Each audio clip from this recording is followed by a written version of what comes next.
하나님 말씀 보겠습니다. 구약성경 사사기 9장 1절부터 6절까지의 말씀입니다.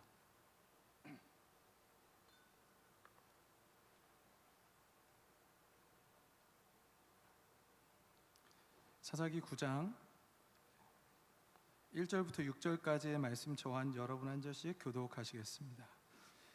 여룹바알의 아들 아비멜렉이 세겜에 가서 그의 어머니의 형제에게 이르러 그들과 그의 외조부의 집에 온 가족에게 말하여 이르되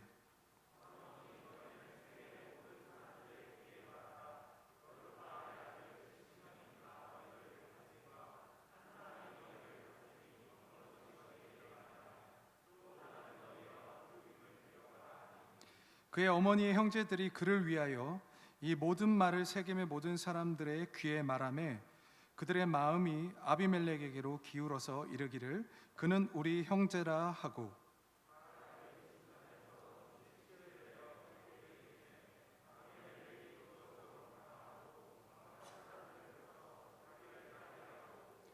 오브라이는 그의 아버지의 집으로 가서 여룹바알의 아들 곧 자기 형제 70명을 한 바위 위에서 죽였을 때 다만 여룹바알의 막내 아들 요담은 스스로 숨었으므로 남으니라.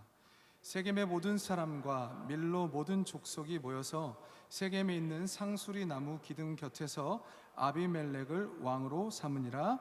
아멘. 하나님의 말씀입니다. 오늘 두 가지 생각 중에서라는 제의 말씀을 전하려고 합니다. 생각컨대 신앙의 흐름은 우리 안에서 무언가가 계속해서 시간이 흐름에 따라서 쌓여가는 모습을 띠지 않는가, 증가하는 모습이지 않은가 생각이 됩니다. 그래서 성경에서도 바른 신앙의 모습을 묘사할 때 성장이라는 표현으로 묘사하는 것을 보게 됩니다. 하나님을 아는 그 자체가 자라나는 것이 정상적인 것이고 하나님을 아는 삶의 모습들이 우리의 삶을 점점 많이 점유해 가는 것이 정상적인 신앙입니다. 또 그 모습들이 세상 속에서 실제로 전해지고 열매들이 쌓여가는 것이 하나님 보시기에 귀하고 바른 신앙의 모습입니다. 여러분이 자유에 계신 분에게 이렇게 축복합시다. 쌓여가는 믿음이 있으시길 축복합니다. 여러분 그렇습니다. 신앙인의 정상적인 모습은 더하고 증가하고 자라나는 이미지 안에 깃들여져 있어요. 그래서 반대로 신앙의 위기는 감소하는 모습입니다. 무엇인가가 우리의 안에서 빠져나가고 무엇인가가 축소되어지고 감소되어지고 손실되어지고 허물어지고 뭔가 우리 안으로 더해지기보다는 밖으로 계속해서 흘러나가는 모습에 가깝다라는 겁니다. 여러분의 지금은 쌓여가고 있습니까? 아니면 빠져나가고 있습니까? 오늘 말씀을 대할 때 문제의식이 이것입니다. 신앙의 성장이 아니라 위기를 점검해보자는 건데요. 이 성장이 아닌 위기는 구체적으로 어떤 모습으로 우리에게 다가와서 우리의 내면 안에 있던 어떤 것들을 앗아가고 빼앗아 가는가, 이런 문제의식입니다. 신앙의 위기는 여러 가지 이유가 있겠지만 그 중에 한 면을 이 말씀이 담아내고 있고 그 말씀을 구체적으로 드러내고자 합니다. 이 말씀 보면서 제 신앙도 이런 식으로 이런 과정을 통해서 야금야금 저도 모르는 사이에 계속 무너져 가는구나, 잃어가고 손실되어지고 허물어져 가는구나.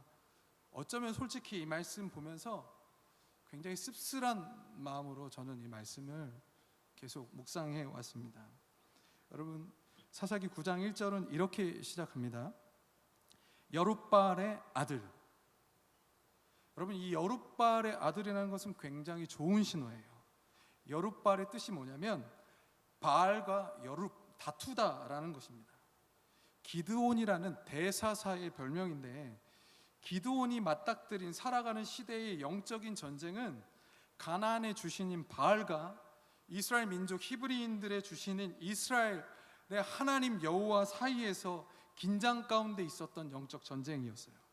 그런데 기드온이 어떤 일을 하냐면 무려 바알과 아세라의 상을 도끼로 찍어서 여호와의 제단의 땔감으로 사용하는 상징적인 행위를 하게 됩니다. 여러분 생각해 보세요. 우리 새성전 그 석벽 옆에 보면 예수님의 발을 누군가 오한마로 깨가지고 거기다가 삼겹살을 구워 먹고 있다고 생각해 보세요. 저는 눈이 뒤집힐 것 같아요. 아멘. 제 상상이 좀 그랬죠. 예. 그래서 그 행동 때문에 기드온은 바알을 숭배하던 자들로부터 굉장한 위협을 받게 되고 저자가 바로 바알을 대적한 자이다 라는 소리를 듣게 되면서 그래서 얻은 별명이, 위기 가운데 생긴 별명이 여룹바알이에요. 우상을 보면서 속으로만 안타까워하는 소극적인 모습이 아니라 적극적이면서 공격적인 이 모습에 사람들이 그를 여룹바알, 바알과 다투는 자라고 불렀습니다. 여러분 이 시대에도 하나님 아닌 다른 자와 우리가 다투는 믿음이 있길 축복합니다. 여러분 이런 별명 여러분에게 있길 소원합니다. 그런 여룹바알, 기드온의 아들, 그는 과연 어떤 믿음을 보여줄 것인가 기대가 돼야 되죠. 그 여룹바알의 아들이라고 말합니다. 그런데 기대도 잠깐이고 여룹바알의 아들을 말해주는데요, 아비멜렉입니다. 아비멜렉의 여러분 뜻이 뭐냐면 나의 아버지는 왕이다 라는 뜻이에요.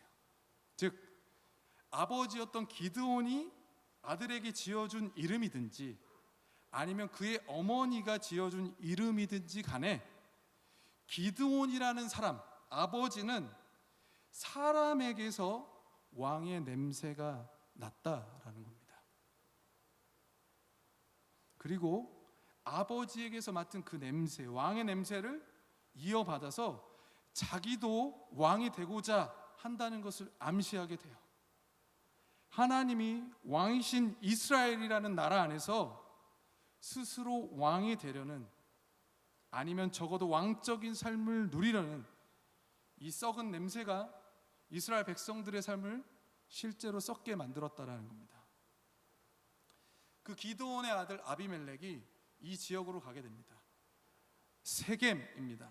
목사님께서 말씀하셨던 아주 아름다운 곳, 오늘 목사님도 강조하셨던 세겜은 하나님의 은혜가 있는 곳입니다. 세겜은 굉장히 상징적인 곳이에요.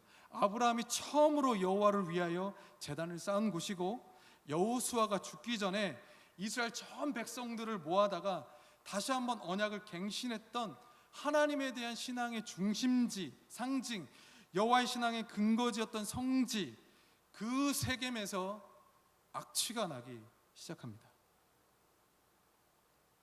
영적으로 아주 더럽고 혼탁한 일들이 아비멜렉에 의해서 시작됩니다. 이렇습니다. 아비멜렉이 그의 어머니의 형제들과 외갓댁의 온 가족을 불러 모았다고 합니다. 왜 외갓댁이냐면 아비멜렉의 어머니가 사실 정부인이 아니에요. 첩이었기 때문에 기드온, 아버지의 고향인 그곳에서는, 오브라에서는 다른 형제들에 비해서 서열이 굉장히 낮았어요. 기드온의 지위를 바로 물려받기가 굉장히 어려웠다는 얘기입니다. 재산을 상속받는데 매우 불리한 위치였어요.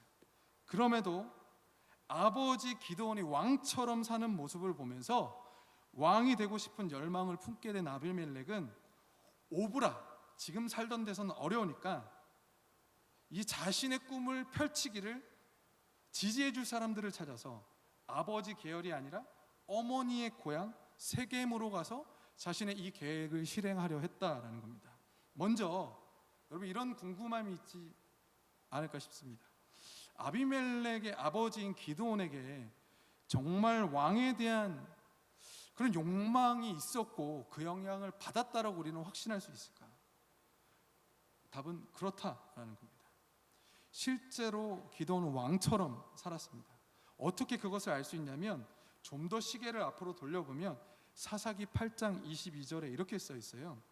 그때 이스라엘 사람들이 기드온에게 이르되 당신이 우리를 미디안의 손에서 구원하셨으니 당신과 당신의 아들과 당신의 손자가, 당신 한 명이 아니라 아들과 손자면 다이너스티죠. 왕조를 원했어요.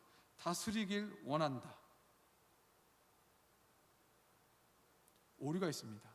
기드온과 미디안의 전쟁에서 이기게 하신 건 하나님이신데, 당신이 우리를 미디안의 손에서 구원하였으니 당신과 당신의 아들과 자손들이 다스리소서, 왕이 되어달라 요청합니다.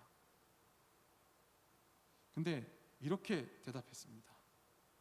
다행히 기드온이 거절한 겁니다. 이스라엘의 왕은 여호와니라. 백성의 제안을 거절한 것처럼 분명히 말을 했는데 사실은 아닐 수 있겠다 싶습니다. 왜냐하면 말씀이 이렇게 이어져요. 기드온이 또 그들에게, 왕을 제안했던 이들에게 이렇게 말을 해요. 내가 너희한테 요청할 일이 하나 있어.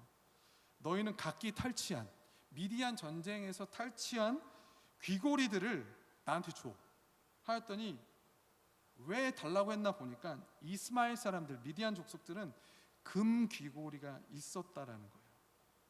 미디안 전에 전리품인 귀고리를 자신에게 달라. 그렇게 기드온은 금을 원했고, 심지어 금으로 제사장에게만 허락된 에봇을 만들어서 음란하게 섬깁니다. 그리고 말씀의 내용은 이렇게 점점 이어지는데요. 기드온이 아내가 많으므로 그의 몸에서 낳은 아들 70명이 있었고, 아들 70명의 전제는 아내가 어마어마한 숫자였다라는 겁니다. 그럼 금이 다 많은 게 대수입니까? 단순히 부자 아닌가? 한 인물이 아내가 많은가, 고대 사회에서 괜찮지 않은가 물을 수 있어요. 큰 문제가 아니다라고 볼 수 있겠지만, 신명기 전승에 따르면 왕에게는 금하는 두 가지가 있어요. 하나는 은금 패물을 많이 갖지 말라는 것이고, 다른 하나는 아내를 많이 두지 말라는 겁니다. 이 두 가지가 딱 왕에게 금지된 거예요. 그런데 기드온은 왕이 있어서는 안 되는 시대에, 왕이 없는 나라에서 왕도 해서는 안 될 것을, 이 두 가지를 대놓고 범했다. 사사기의 저자는 정확히 왕이 하자 말아야 될 그 두 가지를 범함으로 말미암아 왕도 해서는 안 되는 잘못을 누가? 기드온이 저지르고 있다라고 고발하는 겁니다. 다시 그의 아들 아비멜렉입니다. 아비멜렉은 그걸 보고 자랐어요. 겉으로는 분명히 왕이 되는 걸 거절한 사사지만, 사사인 기드온이지만 내적으로는, 실제 삶의 모습에는 기드온의 화려한 삶을 보면서 자라는 거예요. 왕의 화려함이 무엇인지 살면서 봤어요. 아내를 많이 거스리는 게 무엇인지, 돈이 있다라는 게 무엇인지 알게 됐어요.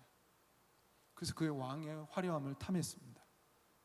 그래서 지금 오브라에서는 서열상 불가능하니까 이 계획을 지지해주고 도와줄 수 있는 가능성 있는 어머니의 힘을 얻고자 세겜을 찾은 겁니다. 세겜에 도착한 그는 바로 자신의 계획을 실행에 옮깁니다. 제일 먼저 다른 거 한 게 아니라 어머니의 가족들 다 소집해서 빠짐없이 모았습니다. 그리고 자신이 왕이 될 수 있도록 자신의 혈족들에게 세겜 사람들을 설득해달라고 부탁하는 겁니다. 자신의 첫마디를 이렇게 해요. 세겜의 모든 사람들의 귀에 말하라. 여룻바알의 아들 70명이 너희를 다스림과 한 사람이 너희를 다스림 가운데 어느 것이 너에게 낫느냐? 이해되시죠? 아들이 70명이니까 70명이 왕에 있다 얼마나 고달프겠느냐? 차라리 한 명이 있는 게 낫지 않겠느냐? 그럼 이게 그러네 할 수 있어요. 근데 이건 속임수예요. 일단 사사는요, 혈통을 따라 물려받는 직분이 아니에요. 그때 하나님이 그 시의 특징에 맞게 하나님의 주권대로 선택해서 하나님이 원하는 방향대로 구원을 주시는 표본, 샘플이에요. 이어질 수 없는 맥락인데 이렇게 속였다라는 거예요. 그리고 생각해보면 기드온이 만약에 왕위를 자신의 자녀들에게 물려줬어도 70명 모두가 똑같은 다 왕의 권한으로 지위를 누릴 수 없어요. 쉽게 말하자면 70명 중에 한 명만 왕이 되는 거고, 고대의 규율이라면 나머지는 다 죽는 겁니다. 분명한 것은 아비멜렉이 이 상황을 악의적으로 과장하고 왜곡하고 속이고 있다라는 거죠. 한 가지의 말을 더합니다. 세겜 사람들에게. 또 나는 너희와 고륙이잖아. 내가 니네 피부치잖아. 고륙이란 이 단어가 어디서 오냐면 아담이 하와한테 했던 프로포즈예요. 내 뼈 중에 뼈요, 살 중에 살이다. 이 단어입니다. 아비멜렉은 기드온의 다른 아들들과 달리 자기 자신이 세겜 출신이기 때문에 결코 우리가 남이 아니고, 자신이 왕이 되면 기드온의 다른 아들들에 비해서 전혀 위협이 되지 않을 것이다. 오히려 나와 함께 그 권력을 다 누릴 수 있을 것이다. 이런 맥락에서 제안하는 거죠. 자신에게 유리한 두 가지 이유를 들어서 세겜 사람들에게 자신이 왕이 될 수 있게 도와달라 부탁한 겁니다. 이런 아비멜렉의 모습은 왕을 세우지 말라는 하나님의 명령을 전혀 염두에 두고 있지 않아요. 뿐만 아니라 자신의 원함과 욕망을 위해서 거짓된 정보와 과장된 말로 사람들을 지금 선동하고 있는 겁니다.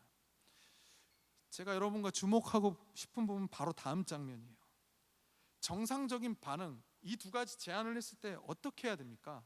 믿음의 사람이라면 왕은 하나님이시지, 너에게 어떻게 우리를 다스릴 권한이 있느냐, 이런 반응이 믿음 있는 반응, 이런 반응이 하나님이 왕이 되시고 하나님의 통치를 믿는 이스라엘의 합당한 반응인 줄 믿습니다. 여러분의 삶에 누군가가 다스리려고 한다면 마땅히 하나님만이 나의 왕이십니다 고백하는 진리가 있어야 할 줄 믿습니다. 그런데 말씀은 이렇게 적혀 있어요. 9장 3절의 말씀을 같이 읽겠습니다. 시작. 그의 어머니의 형제들이 그를 위하여 이 모든 말을 세겜의 모든 사람들의 귀에 말하매 그들의 마음이 아비멜렉에게로 기울어서 이르기를 그는 우리의 형제라 하고. 여러분, 세겜 사람들이 아비멜렉의 말을 듣고 그들의 마음이 아비멜렉에게로 기울었다. 이건 굉장한 의역인데 원래 보면 뻗었다, 닿았다, 그리고 가장 심각한 표현으로는 붙었다, 이렇게 말할 수 있죠. 붙어 먹었다.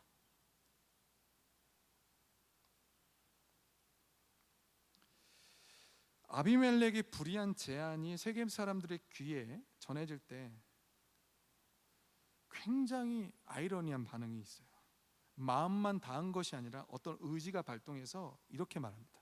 아비멜렉, 그는 우리의 형제라.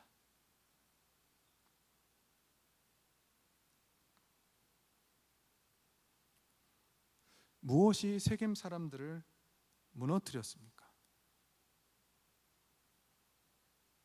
세겜 사람들을 넘어뜨린 것이 무엇입니까? 이겁니다. 70명보다 한 명이 세겜 사람들에게는 더 좋은 말, 좋은 생각이에요. 피 한 방울도 안 섞인 사람보다 고륙이 세겜의 사람들에게 귀에는 더 좋은 말이에요. 물론 그 상황이 아니라 객관적으로 저희가 멀리서 보기 때문에 이 장면 굉장히 웃기다고, 코미디라고 말할 수 있지만, 언제 봤다고, 뭘 언제 같이 했다고 형제라고 하는 것인가, 저희가 참 비열하다, 계산적이다, 그렇게 말할 수 있지만 여러분, 그게 사람이에요. 좋은 말에 혹 하는 게 사람의 마음이고, 듣기 좋은 말에 훅 가는 게 사람이에요. 다름이 아니라 이 장면을 보면서 좋은 생각이 세겜 사람들의 판단을 흐렸다라는 것을 캐치해야 된다는 겁니다. 세겜 사람들의 삶을 망치고 분별을 무너뜨린 건 좋은 생각이었다라는 거예요. 이렇게 표현을 바꿔보겠습니다. 세겜 사람들이 무엇 때문에 무너졌는가? 좋은 생각이라는 거예요. 그들이 보기에 듣기에 좋은 생각이 그들의 생각과 믿음을 파괴했다라는 겁니다. 이렇게 저도 묻게 되더라고요. 과연 좋은 생각은 정말 그런 것일까? 좋은 생각이 그렇게 우리를 망치고 흐트러뜨리고 무너뜨린다고 말할 수 있을까? 예수님께서 광야에서 시험 받으셨다는 건 저희가 잘 알고 기억하고 이해하고 있어요. 예수님의 시험에서 여러분 누가 좋은 것을 주는 분이에요? 성령님은 어떤 분이시죠? 성령님은 예수님을 마가복음에 의하면 거친 광야로 몰아내신 분이에요. 드라이브를 걸어 쫓아내신 분이에요. 그러나 사탄은 광야에서 돌을 떡이 되게 하는 능력을 알게 해주는 좋은 사람이에요. 성령은 예수님을 40일간 줄이고 초라한 가운데 거하겠지만 사탄은 만국의 영광을 예수님에게 약속해줘요. 핵심은 여러분 이거예요. 좋은 것이 나쁜 것인가? 그럴 수 있다라는 겁니다. 사탄의 전략은 사탄이 자신의 길로 우리를 미혹하게 하는 힘이 바로 그 좋은 것 안에 있다라는 겁니다. 정확히 말하자면 사탄은 순간에 좋은 것을 우리에게 줍니다. 그러나 하나님의 전략은 하나님이 우리를 인도하시는 힘은 옳은 것에 있는 줄 믿습니다. 하나님이 주시는 좋은 것은 사탄처럼 순간에 좋은 것이 아니라 영원히 좋은 것인 줄 믿습니다. 시간이 지나도 변치 않는 좋은 것을 주시는 분이 우리 주 하나님입니다. 그래서 하나님이 주시는 좋은 것은 좋은 것이지만 동시에 옳은 것이에요. 하나님은 좋은 것을 넘어서 옳은 것을 우리에게 주시는 분이다라는 겁니다. 하나님의 능력과 사랑과 섭리로 히브리에 노예되었던 히브리 민족이 세계의 초강대국의 이집트의 압제로부터 구원을 받았습니다. 여러분 왜 그 구원이 있었는가? 여러 맥락에서 답할 수 있지만 우리는 아브라함을 기억해야 됩니다. 약속의 땅 가나안을 향한 멈춰진 여정, 그걸 하나님이 다시 시작하시는 거예요. 그것이 하나님께서 430년 전 아브라함에게 약속하신 그 땅을 차지하라, 그 땅을 내게 줄 것이다, 그 언약이 멈춰졌던 그것이 다시 성취되는 과정이고 그것이 하나님의 의지이고 뜻이었어요. 그런데 너무나도 어이없게 이스라엘 백성들이 하나님의 그 뜻을 멈추게 하고 멈추려 시도를 합니다. 하나님의 뜻을 버리게 돼요. 너무나도 어이없게 광야에서 그 길에서 벗어나 가나안이 아니라 애굽으로 다시 돌아가자라고 해요. 왜요? 고기가 없어서. 고기 많이 흔들려요. 돌아가면 먹을 수 있다면 먹고 싶어요. 고기 먹는 건 고기만 먹는 게 아닙니다. 이집트의 모든 화려함을 누릴 수 있지 않은가입니다. 그건 좋았을 거예요. 물만 봐도 그래요. 나오자마자 3일길 수루 광야를 걸을 때 처음으로 맞닥뜨렸던 어려움은 3일을 걸어가는데 그 3일은 물을 마시지 못했던 3일입니다. 근데 생각해보면 라일강이잖아요. 라일이 뭔지 아세요? 범람이라는 뜻입니다. 물이 풍족하기 때문에 적어도 산모작 이상이 가능해서 이집트의 문명이 가능했던 곳입니다. 너무나도 쉽게 원할 때 마실 수 있던 물, 먹고 싶던 모든 것들이 준비되었던 곳, 다만 노예였을 뿐입니다. 지금 광야보다 지난 애굽이 더 좋은 것이다. 우리는 그 좋은 것에 마음을 빼앗기가 굉장히 쉽다라는 겁니다.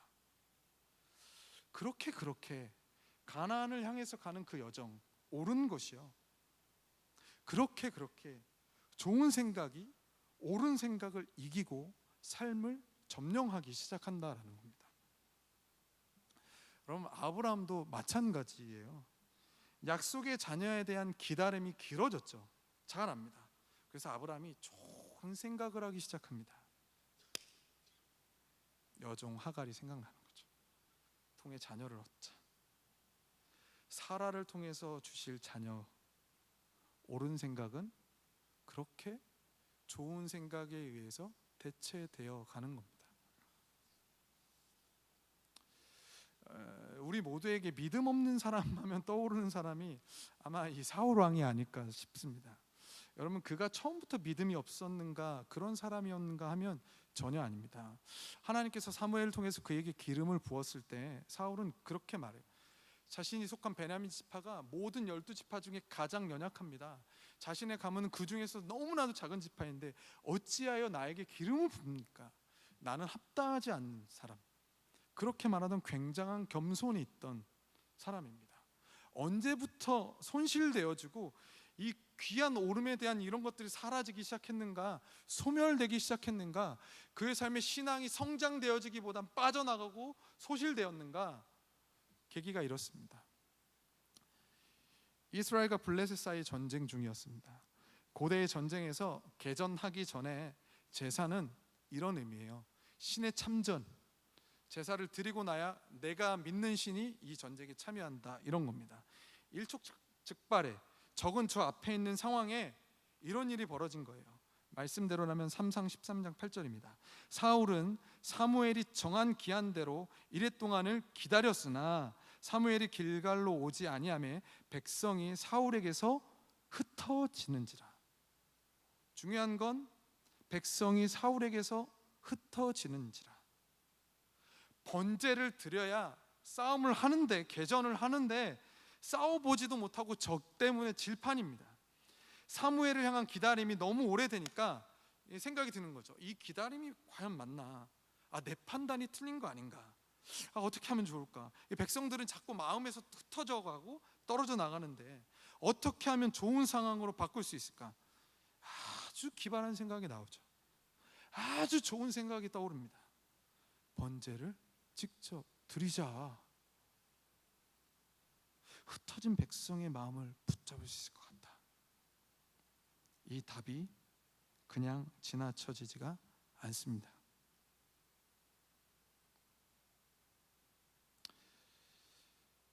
말씀을 준비하면서 이런 은혜가 있더라고요. 넘어지는 사람들의 특징은 기도하는 게 아니라 고민을 하더라고요. 고민을 하면 할수록 좋은 생각에 휩싸이게 되고, 기도를 하면 할수록 하나님의 생각에 휩싸이는 줄 믿습니다. 왜냐하면 문제를 해결해야 한다는 생각밖에 들지 않기 때문에 그래요. 이런저런 자기 합리화가 생깁니다. 흐트러지는 백성들의 마음을 모으는 것 외에도 다른 것도 준비할 수 있는 시간을 벌지 않겠어요? 심지어 블레셋에 대한 선공도 가능할 것 같다. 그렇게 좋은 생각들이 제사장을 통해서만 이루어져야 하는 이 제사라는 하나님의 말씀의 권위를 훼손하기 시작한 겁니다. 결국 좋은 생각이 언젠가부터 옳은 생각을 이기게 되는 겁니다. 답은 그렇습니다. 우리의 삶에서 옳은 생각이 좋은 생각보다 강해야 믿음을 지킬 수 있다라는 겁니다. 여러분, 이 믿음 있길 축복합니다. 그래서 저는 잠언서가 말하는 이 지혜를 잘 이해할 필요가 있다라는 생각이 듭니다. 잠언서 1장 2절에 보면 지혜를 표현할 때 하스칼이라는 히브리어로 사용합니다. 이 하스칼은 지혜에 대한 우리의 이해를 새롭게 해주는 그런 개념인데요. 우리가 이해하는 지혜는 되게 유용성에 대한 맥락입니다. 무슨 말이냐면 어떤 상황에 놓였을 때 그 처한 상황에서 이게 얼마나 적합하고 필요한가에 따라서 너무 좋아. 그러면 진짜 지혜롭다. 이렇게 말한다는 거죠. 그게 대부분 우리가 말하는 지혜롭다라는 건데, 하스켈은 그런 똑똑함과는 전혀 달라요. 하스켈은 우리말로 분별이라는 뜻에 가깝습니다. 이 분별은 시간에 대한 맥락입니다. 무슨 말이냐면 이 하스켈은 지금 당장 눈에 보이는 것을 보려는 게 아니에요. 지금 눈에 보이는 게 아니라 끝을 보려는 시력입니다. 어떤 일에 결국을 가늠하려는 능력이고요. 그래서 이게 믿음 안에서 어떤 능력이냐면 그 끝을 이루시는 하나님의 뜻과 기준과 하나님의 생각을 붙드는 게 하스켈이라는 겁니다. 하스켈을 깊이 묵상하면 묵상할수록 왜 우리가 지금 좋은 생각의 유혹에서 벗어나지 못하는지를 깨닫게 됩니다. 남유다 말기에 남유다가 적군 바벨론에 의해서 결국 멸망할 때 이런 일이 있습니다. 대다수의 예언자들은 동쪽으로부터 바벨론, 이란으로부터 쳐들어 서진해 오는 바벨론 앞에서 대다수의 예언자들이 이렇게 얘기했어요. 너희는 하나님의 백성이다. 너는 결코 패할 수 없어. 하나님의 승리가 너와 함께 있어. 저 이방 민족과 싸워라. 너희는 평강하다 평강하다. 하나님이 너희의 편이라. 이런 식으로 외쳤어요. 그런데 유독 한 사람만 다른 말을 한 겁니다. 예레미야입니다. 정확히 반대예요. 싸우지 마. 질 것이다. 우리 민족이, 우리 남유다가 어떻게 살아왔느냐, 우리가 얼마나 오랫동안 하나님의 말씀을 버리고 어떤 죄를 저질렀느냐, 하나님이 말씀하셨다. 싸우지 말고 그저 투항하고 조용히 잠잠히 바벨론으로 끌려가라. 그래서 목숨만이라도 건져라. 한 시대, 한 사건, 그러나 두 가지 예언이 있었습니다.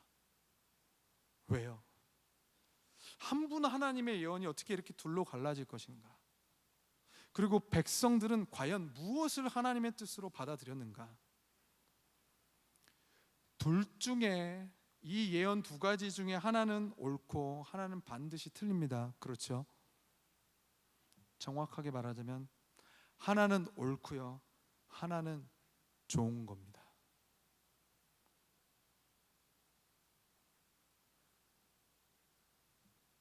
백성들은 옳은 것이 아니라 좋은 것을 택했습니다.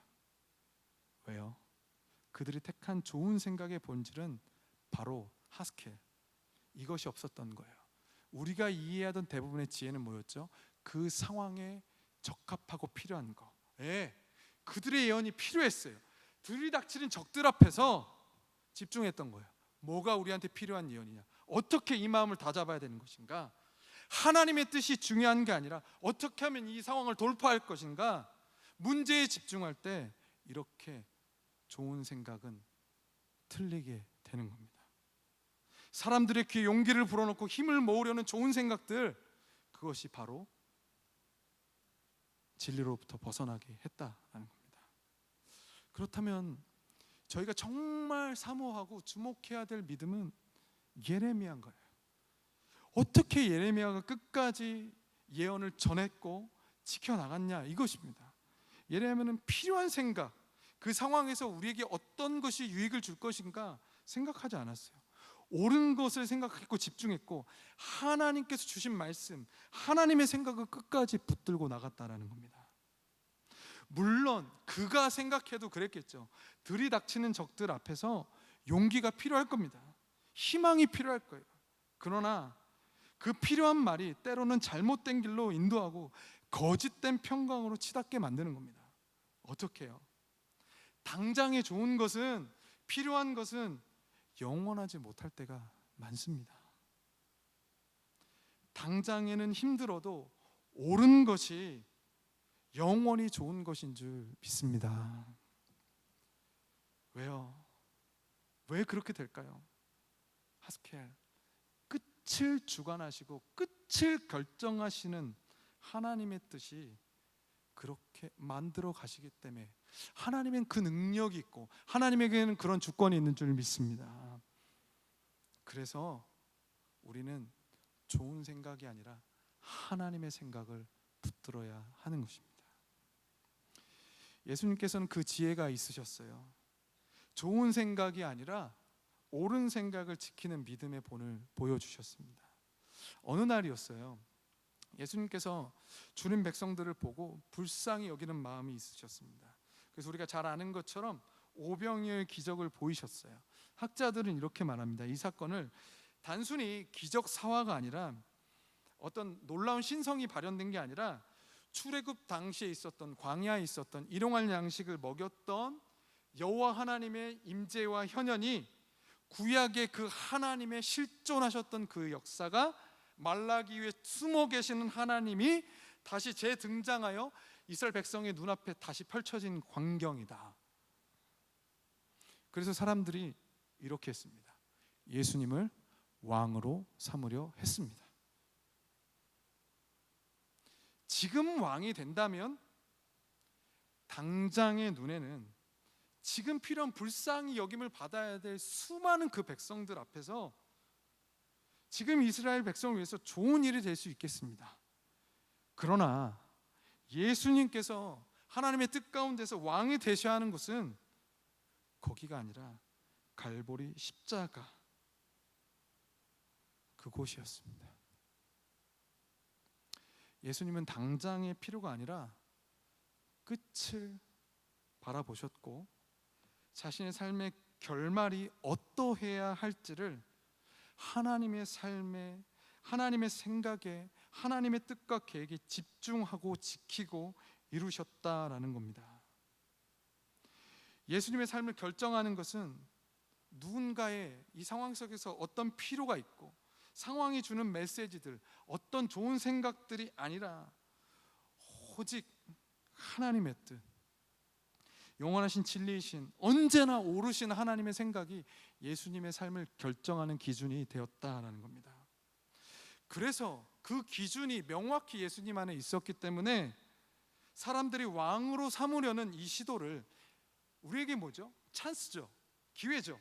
왕이 될 수 있어요. 예수님에게는 유혹이었어요.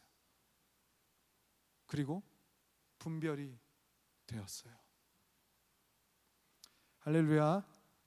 우리에게도 그런 믿음이 있길 소망합니다. 눈앞에 보이는 필요에 따라, 상황에 따라 이리저리로 좌우로 치우치는 믿음이 아니라 하나님의 말씀, 옳은 생각으로 자신의 삶을 지키며 하나님의 생각으로 자신을 채워가는 믿음과 도전을 우리 모두에게 주시길 축복합니다. 본문의 이야기로 다시 돌아오겠습니다. 사사와 왕은 누가 선택하는 겁니까? 하나님입니다. 그렇게 믿고 아비멜렉의 제안을 세겜 사람들은 거절했어야 합니다. 아무리 70명보다 한 명이 더 좋아 보여도, 남보다 고륙이 더 좋아 보여도 안 되는 건 안 되는 거잖아요. 절실히 필요할지라도, 그게 내 감정과 모든 것을 흔들지라도 우리의 중심만큼은 안 된다라고 말해야 되는 거잖아요. 진리가 우리의 선택이어야 합니다. 우리에게 좋은 것이 옳은 것을 대체할 수는 없습니다. 상황과 필요가 몰아가는 선택지가 하나님의 뜻을 대신할 수는 없다라는 겁니다. 이 문장을 써봤어요. 내게 좋은 100가지의 세상의 이유보다 안 되는 한 가지 하나님의 이유가 이겨야 한다. 안 돼야 될 100가지의 세상 이유보다 하나님의 말씀하시는 대하는 한 가지가 이유가 있다면 그게 내 중심에서 더 무거워야 한다.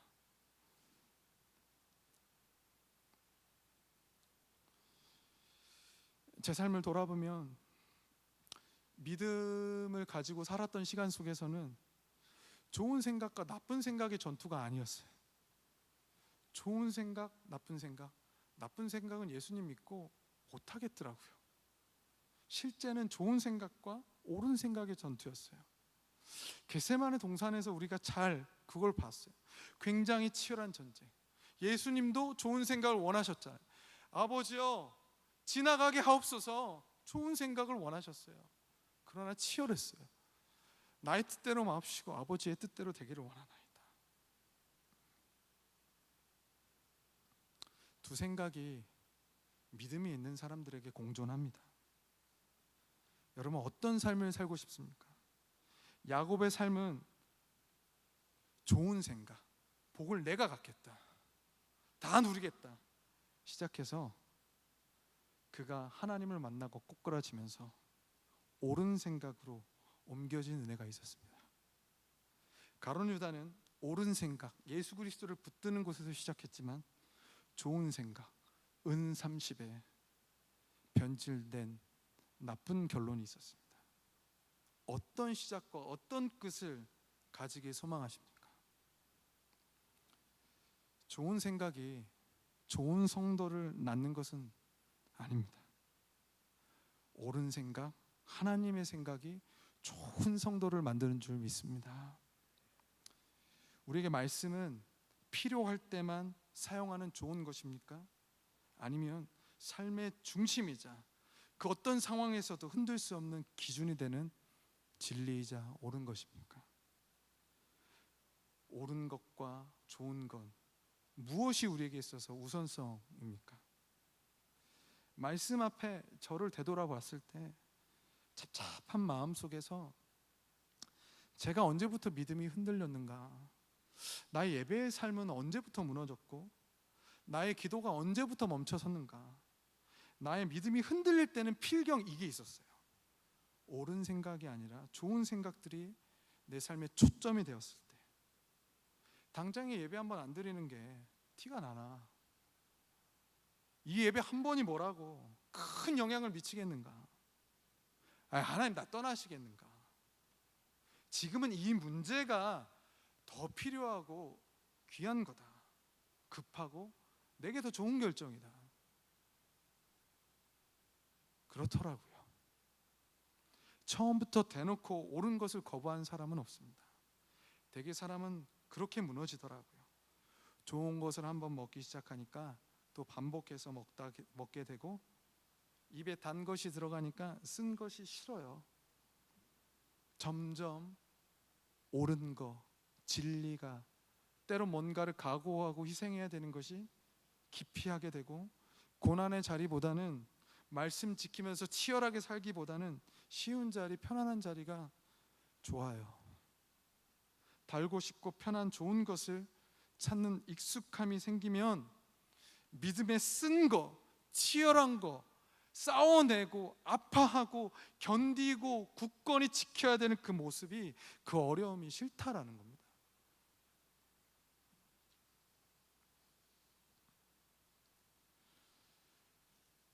그렇게 우리들에게 좋은 거라고 생각했던 그곳에서 우리의 믿음들이 조금씩 누수가 되어가고 있더라고요.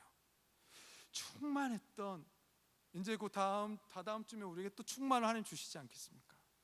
그 충만이 점점 내게 좋은 것으로 치환되어지고 대체되어지고, 나를 끌고 있던, 내 중심을 버티고 있던 신앙의 묵직함 대신에 그건 언젠가부터 사라지고 내가 좋아하는 것들만 나에게 남게 된다라는 겁니다. 그 패턴이 길어지면 어느 시점을, 어느 꼭지를 넘어가게 되면 그렇게도 귀하게 여겼던 믿음, 온전한 삶이 별 좋게 느껴지지도 않는 겁니다. 그렇게 잠식되어져 가더라고요. 설교문을 써가면서 이 표현을 쓸까 고민했지만 용기를 내어 써봅니다. 너무나도 살벌하고 두려운 건 여러분 이겁니다. 사탄의 전략은 죄를 좋아하는 나에게 내가 좋아하는 것을 준다라는 겁니다. 그러면 하나님은 나에게 무엇을 주셔야 할까? 하나님의 전략은 죄를 좋아하는 나한테 내가 더 좋아할 만한, 사탄보다 더 강한 유혹으로 나에게 오셔야 하는가? 아니요, 내가 싫어하고 씁쓸해하는 걸 주셔야 할 줄 믿습니다. 현실 속에서 사탄이 나를 위하는 자 같더라고요. 현실 속에서 하나님은 하나님을 위하시는 분입니다. 하나님의 능력으로, 하나님의 진리로 하나님을 위하는 걸 우리에게 가르쳐 주기 시작할 때 하나님을 따르라 자신 있게 말씀하시더라고요. 사탄은 저를 위해 주고 하나님은 하나님을 위하십니다. 그렇게 하나님은 하나님을 높이는 자들에게 진리로 승리하게 하는 믿음을 주실 줄 믿습니다. 좋은 생각과 옳은 생각, 두 가지 생각 중에서 고민하게 될 겁니다. 100%가 아니어도 꽤 많은 삶의 영역 속에서 우리는 좋은 생각이 우리를 허물어 가는 모습들을 보게 됩니다. 그때가 되면 결정할 수 있고 선택할 수 있길 바랍니다. 옳음이 좋음이다. 하나님이 옳음이다. 하나님만이 진리이다. 하나님의 생각이 그 좁은 길이 우리의 삶이 되어지길 바라고 그분만을 바라며 그 기준으로 승리하는 저와 여러분 되시길 주님의 이름으로 축원합니다. 우리 함께 좁은 길 찬양하면서 기도하겠습니다.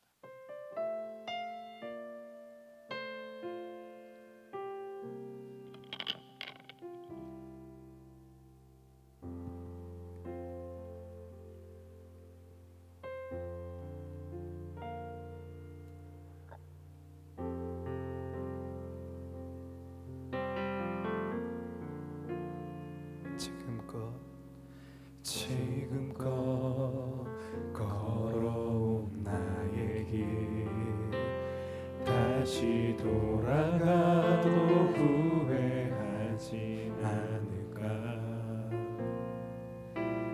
언제나 기쁨만 허락되지 않던 나의 길 나의 삶은 누구의 뜻일까. 아무것도 알지 못하는 나 좁은 길로 인도하시네.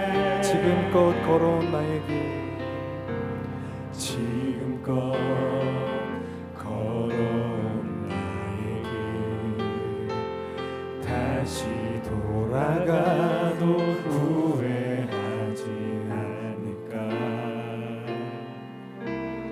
언제나 기쁨만 허락되지 않던 나의 길 나의 삶은 누구의 뜻일까. 아무것도 알지 못하는 나 좁은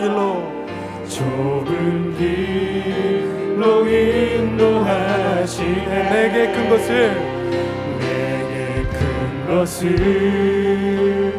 얻게 하시는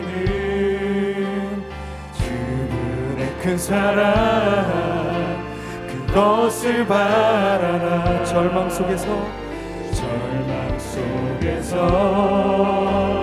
안길 여시는 그분의 뜻을 나 따라가. 목소리 높여 지금껏 걸어온 나의 길 지금껏 걸어온 나의 다시 돌아가도 후회하지 않을까. 다시 돌아가도 후회하지 않을까. 언제나 기쁨만 허락되지 않던 나의 길 나의 삶은 누구의 뜻일까. 아무것도 알지 못하는 나 좁은 길로 인도하시네. 내게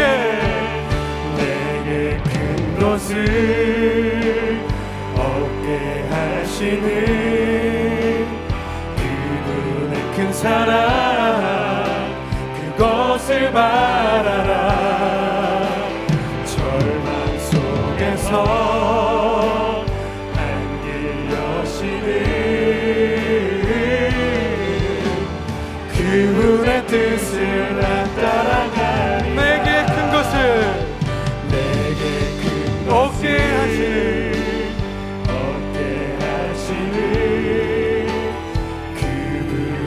사랑 그것을 바라라. 절망 속에서 안길 여시는 그분의 뜻을 난 따라가리라.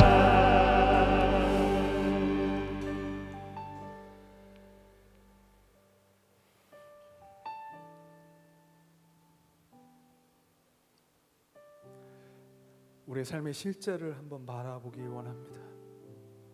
무엇이 이기고 있었습니까? 이 두 가지 생각 속에서 무엇이 이겼습니까? 전 승리를 위해 갈망하기 전에 처절한 우리의 실패를 인정하길 원합니다.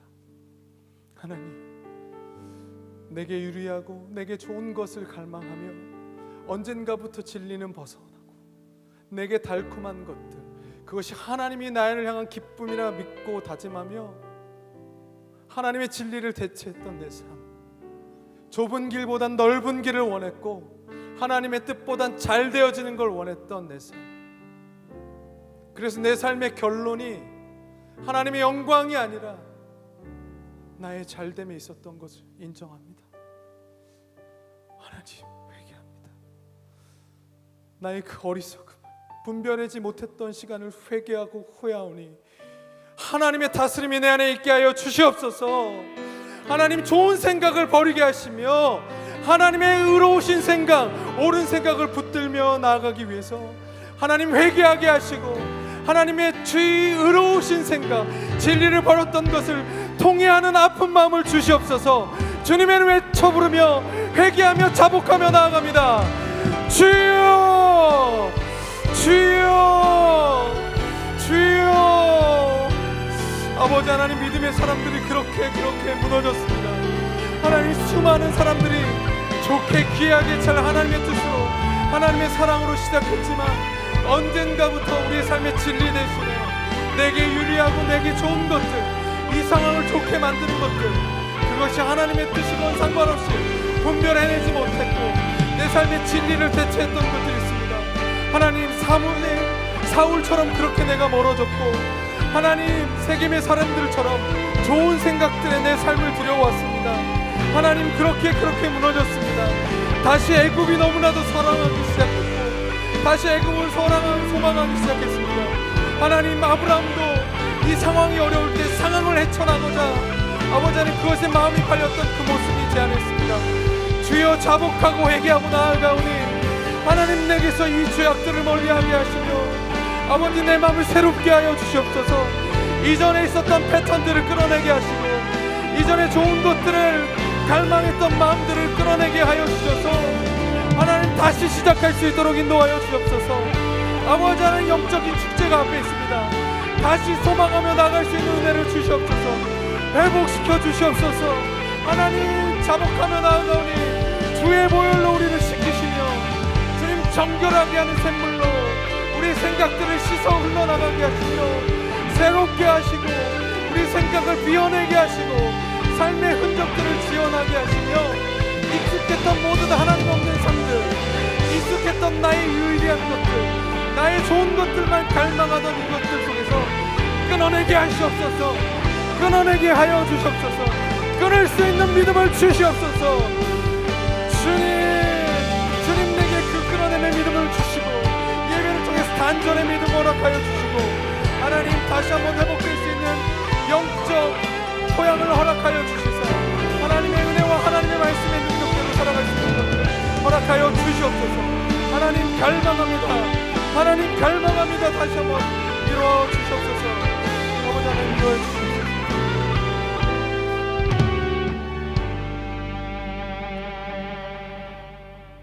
회개하는 자의 씻음의 은혜를 주실 줄 믿습니다.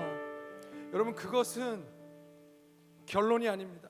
출발점입니다. 우리가 갈망해야 되는 것은 예레미야처럼 하스켈 끝까지 끝을 보고 붙들어가는 그 믿음입니다. 좁은 길로 걸어갈 때 하나님께서 여러분에게 그 진리로 하여금 승리를 주실 줄 믿습니다. 좋은 것이 아니라 하나님 붙들 때 승리할 줄 믿습니다. 예수님도 고민하셨고 번뇌하셨습니다. 좋은 것과 옳은 것 사이에서 갈등하셨지만 주님의 답은 하나님에게 있었습니다. 우리 끝으로 한 번 더 기도하겠습니다. 저희의 답은 예수 그리스도, 저희의 답은 오직 하나님이십니다. 그 믿음으로 승리하게 하여 주시옵소서. 주의 이름 외쳐 부르고 기도합니다. 주여, 주여, 주여. 내게 큰 것을 얻게 하시는 그 사랑, 그것을 바라라. 절망 속에서 여시는 그분의 뜻을 나타내. 아멘. 그것을 얻게 하시는 그분의 큰 사랑, 그것을 바라라. 절망 속에서 길 여시는, 하늘 여시는 그분의 뜻을 목소리 높여 내게 큰 것을, 내게 큰 것을 얻게 하시는 그분의 큰 사랑, 그것을 바라라. 아멘. 절망 속에서 한길 여시는 그분의 뜻을 나타. 우리 결정하며 믿음을 드리면 내게 그것을 얻게 하시는 그분의 큰 사랑, 그것을 바라라.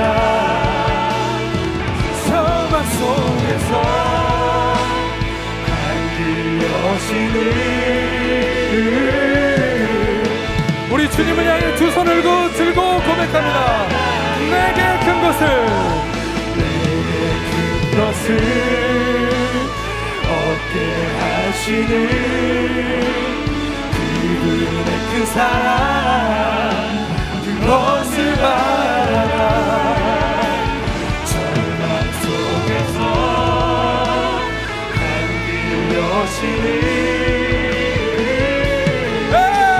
그분의 뜻을 난 따라가리라. 내게 그것을 얻게 하시는 그분의 큰 사랑, 그것을 바라라. 절망 속에서 한길 여시는 그분의 뜻을 난 따라가리라. 내게 큰 것을 얻게 하시는 그분의 큰 사랑, 그것을 바라라. 절망 속에서 한길 여시는 그분의 뜻을 난 따라가리라. 하나님,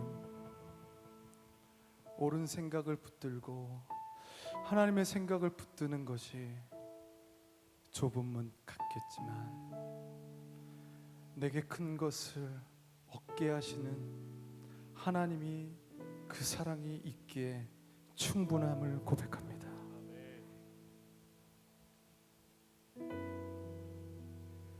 주님은 옳은 분이시며 좋은 분이신 줄 믿습니다.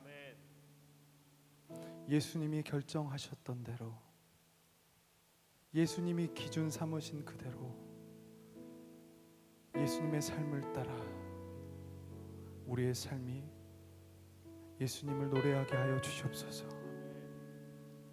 주어지는 생각들 속에서 무엇이 좋을까가 아니라 무엇이 하나님이 원하시는 뜻일까 고민하게 하여 주시고, 치열함 끝에 희생이 있을지라도 내게 큰 것을 주시는 그 하나님의 뜻을 붙들고 나아갈 때 큰 만족과 능력을 허락하여 주시옵소서. 우리의 승리가 하나님의 뜻에 대한 순종에 있는 줄 믿습니다. 그렇게 좋은 것으로 물드는 것이 아니요, 그렇게 예수님의 뒤를 따라 승리하는 십자가의 길로 가게 하여 주시옵소서. 이제는 우리 주 예수 그리스도의 은혜와 하나님의 크신 사랑과 성령님의 인도하심과 붙드심이 옳은 것과 좋은 것 사이에 갈등하지만 삶으로 하나님의 생각을 중심에 고백하길 원하는 이 자리에 있는 하나님의 백성들 위해 이제로부터 영원까지 함께 하시기를 간절히 축원하옵나이다. 아멘.